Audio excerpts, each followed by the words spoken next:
السلام عليكم ورحمة الله وبركاته وعن وناكسن داوديال كسو دوادا وراركا إليس تي في qodobada wararka Ilays TV ugu doorka ran waxa kamid ah filmaan cusub oo cadeynaya qaabkii loo dilay Dr. Dolaal dagaal ka dhacay gudaha Ogaadeeniya iyo waliba barnaamij gaar ah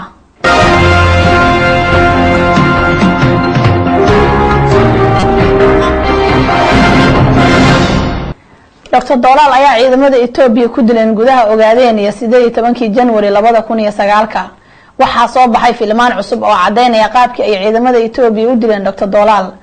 madaxweynaha maamulka Kilka Shanaad Cabdi Ilay oo ah ninka wakiilka uga agumeysiga Itoobiya dhulka Ogaadeeniya ayaa qaray in maleeshiyaadka ciidamada gubeysiga ay weerar ku qaadeen Dr. Dolaal oo la socda ururka Al-Ittixaad halkaasna ay ku dileen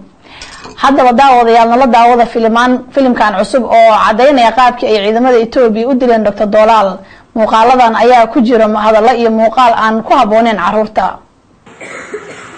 ina sabab Dolaal la siin dilay maalinta markay iskool yimaadeen iyo qaabkii halkay dhigeen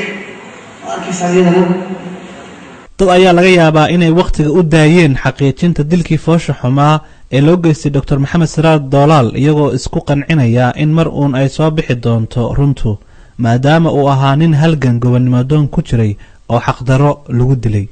inkastoo dilka foosha xun ee loo geystay Dr. Maxamed Siraad Dolaal dadkii fuliyay ay ku shaaciyeen idaacadaha caalamiga ah sida BBC-da kuna soo bandhigeen website-yada ay maamulaan ee dawladda Itoobiya leedahay haddana waxaa mugdi badan soo baxay markii ururka Al-Ittixaad iyo Salaaxudiin Macaw ay bilaabeen inay isu dhiibaan dawladda Itoobiya iyaga oo shuraako la ah Cabdi Ilay ayay waxay suuqa soo galiyeen in dilkii Dr. Dolaal ay jabhad ONLF ka dambeysay iyagoo ka leexinaya Itoobiya barnaamijkaas oo loogu talagalay in halganka shacbiga Ogaadeeniya lagu weeqo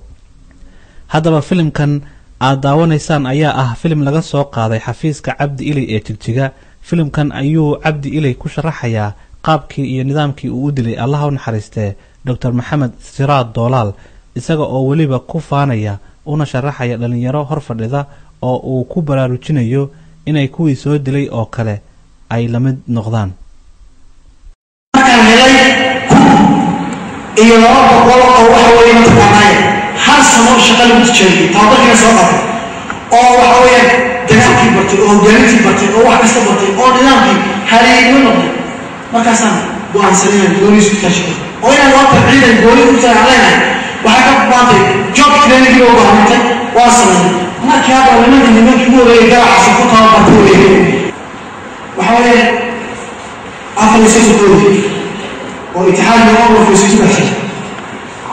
أيام حوالي قناة يا سكوري وأكل سعادة الذكر ومحاط على الغرب إيه بابكها أنا لو سجلاني تدري يعني تقول لي لا نمشي شخص أي اللي بيكون مكا يلعب الله الحكم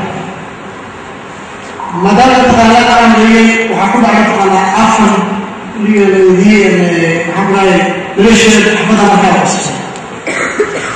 إن السلام على السيد دين ما نسمع ما كي سكوري بدل يقاف في هذه دين أكيد سعيد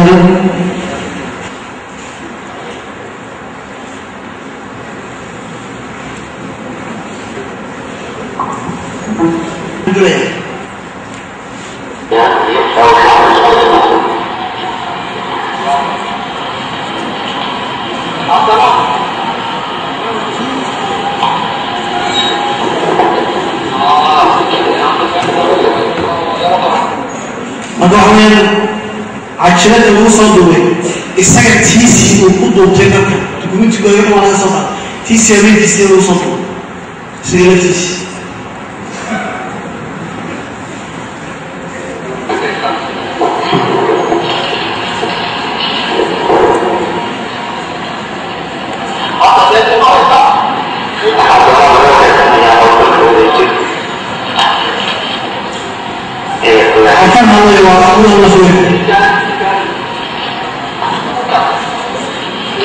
Geri kasıyoruz şimdi.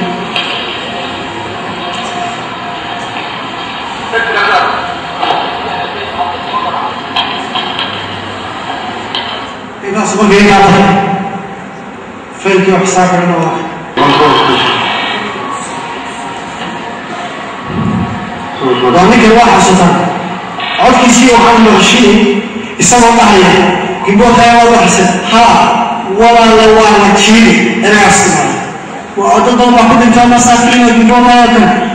ذكرنا ما هذاك على الواقع تشيلي هذا الواقع تشيلي واقع تشيلي الواقع يقول الواقع تشيلي أنا أسمع إيه أشوف واقع سليم واقع تشيلي واقع تشيلي وطبعا شعب هنا فتنا كنت من هذا تشيلي لين يكونوا على الواقع تشيلي واقع من واقع تشيلي لا إله إلا الله